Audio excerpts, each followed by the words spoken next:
The Great Depression of 1929 stands as one of the most harrowing economic disasters in modern history, a period marked by unprecedented financial despair and human suffering.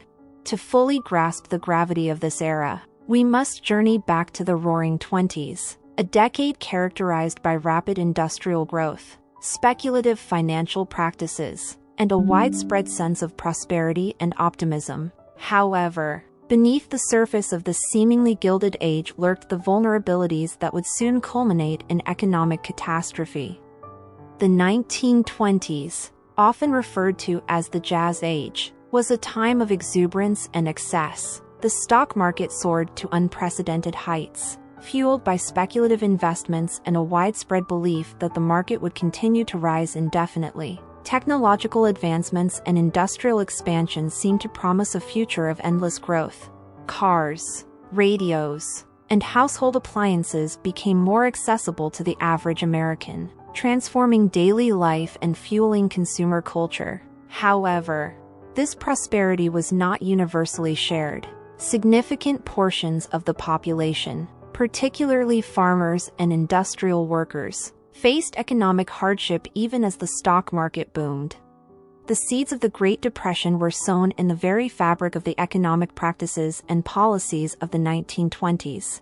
The stock market, which had become a symbol of the decade's prosperity, was built on a shaky foundation of speculation and overleveraging. Investors, buoyed by a false sense of security, borrowed money to invest in stocks, creating a bubble that could not be sustained. Banks, too, were heavily involved in speculative investments, often with little regard for the risks involved. The precariousness of this economic situation was starkly revealed on October 29, 1929, a day that would come to be known as Black Tuesday. On this fateful day, the stock market experienced a catastrophic crash, with the Dow Jones Industrial Average plummeting by nearly 12%. This crash was not an isolated event but rather the culmination of weeks of declining stock prices and mounting panic among investors. The immediate aftermath was devastating. Fortunes were wiped out. Investors were ruined, and confidence in the financial system was shattered.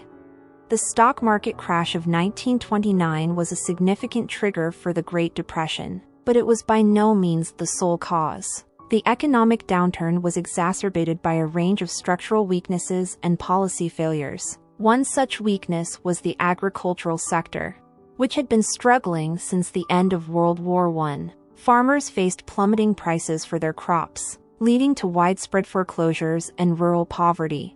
Industrial production also began to decline, resulting in layoffs and reduced wages for workers. The banking system, already fragile due to reckless lending practices, began to collapse as panic-stricken depositors rushed to withdraw their savings. In response to the crisis, the U.S. government initially failed to take effective action. President Herbert Hoover, who took office in 1929, believed that the economy would self-correct and that government intervention was unnecessary. His administration's policies were largely ineffective in addressing the deepening crisis. Measures such as the Smoot-Hawley tariff, which aimed to protect American industries by raising import duties, only served to exacerbate the global economic downturn by stifling international trade. The impact of the Great Depression was felt worldwide. In Europe, where many countries were still recovering from the devastation of World War I, the economic crisis led to widespread unemployment, social unrest, and political instability. Germany, in particular, experienced severe economic hardship, which contributed to the rise of extremist political movements, including the Nazi Party. The global nature of the Depression underscored the interconnectedness of the world's economies and the far-reaching consequences of financial instability. In the United States, the human toll of the Great Depression was staggering. Unemployment soared to unprecedented levels, with nearly a quarter of the workforce out of a job by 1933. Homelessness became a common sight, as families who lost their homes moved into makeshift shantytowns known as Hoovervilles. Named derisively after President Hoover, breadlines and soup kitchens sprang up across the country. providing a stark reminder of the widespread destitution. The psychological impact of the Depression was profound, as individuals who had once enjoyed financial stability found themselves struggling to survive.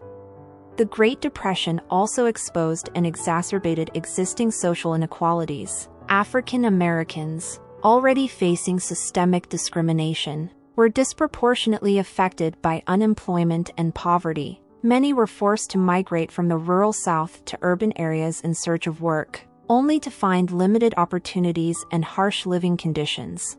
Women, too, faced unique challenges during this period. While some were able to find work in sectors such as domestic service or textile manufacturing, they often received lower wages than their male counterparts and faced significant barriers to employment.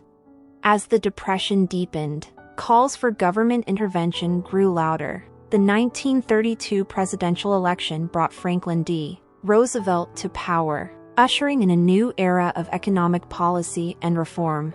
Roosevelt's New Deal, a series of programs and policies designed to stimulate the economy and provide relief to those in need, marked a significant departure from the laissez-faire approach of the previous administration. Key initiatives included the establishment of the Civilian Conservation Corps, CCC, and the Works Progress Administration, WPA, which provided jobs for millions of unemployed Americans, and the Social Security Act, which introduced a system of unemployment insurance and pensions for the elderly.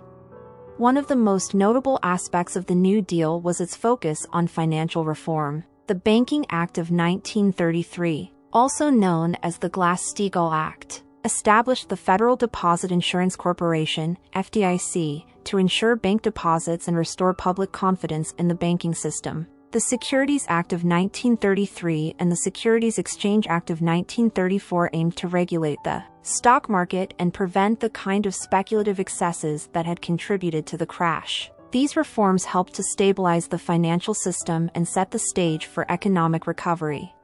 Despite these efforts, the recovery from the Great Depression was slow and uneven. While the New Deal programs provided much-needed relief and helped to mitigate some of the worst effects of the Depression, full economic recovery was not achieved until the onset of World War II. The war effort, which required massive government spending and industrial production, ultimately provided the stimulus needed to lift the United States out of the Depression. The legacy of the Great Depression is profound and enduring. It fundamentally altered the relationship between the government and the economy, leading to a greater acceptance of federal intervention in economic affairs.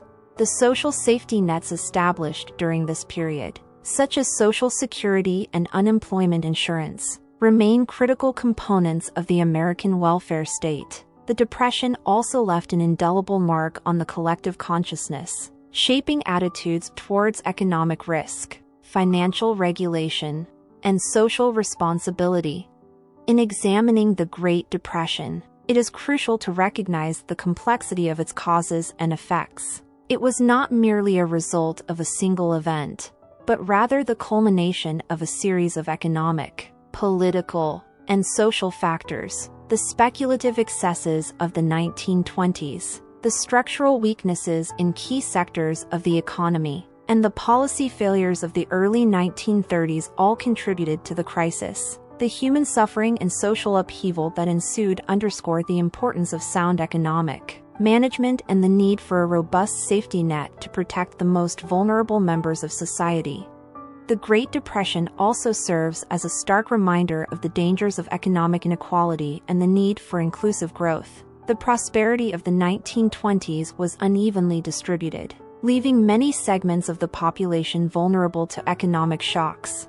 The Depression exposed the deep fissures in the American social and economic fabric, highlighting the need for policies that promote equitable development and address the needs of all citizens. Moreover, the Great Depression underscores the interconnectedness of the global economy. The economic crisis of the 1930s was not confined to the United States but had far-reaching implications for countries around the world. The collapse of international trade, the spread of financial panic, and the resulting social and political upheaval demonstrated the need for international cooperation and coordinated policy responses to address global economic challenges. In reflecting on the Great Depression, it is important to draw lessons for the future. The economic policies and regulatory reforms that emerged from this period have helped to prevent a recurrence of such a devastating crisis. However, the risk of economic instability and financial crises remains ever present. The recent global financial crisis of 2008, which bore some similarities to the Great Depression, serves as a reminder of the importance of vigilance, regulation, and proactive policy measures to safeguard economic stability and protect the well-being of society. In conclusion, the Great Depression of 1929 was a defining moment in modern history, a period of profound economic hardship and social upheaval. It revealed the vulnerabilities and excesses of the pre-Depression economy, exposed deep-seated social inequalities, and reshaped the role of government in economic affairs. The lessons learned from this period continue to resonate today, reminding us of the importance of sound economic management, social responsibility, and international cooperation in building a more stable and equitable world. As we navigate the challenges of the 21st century,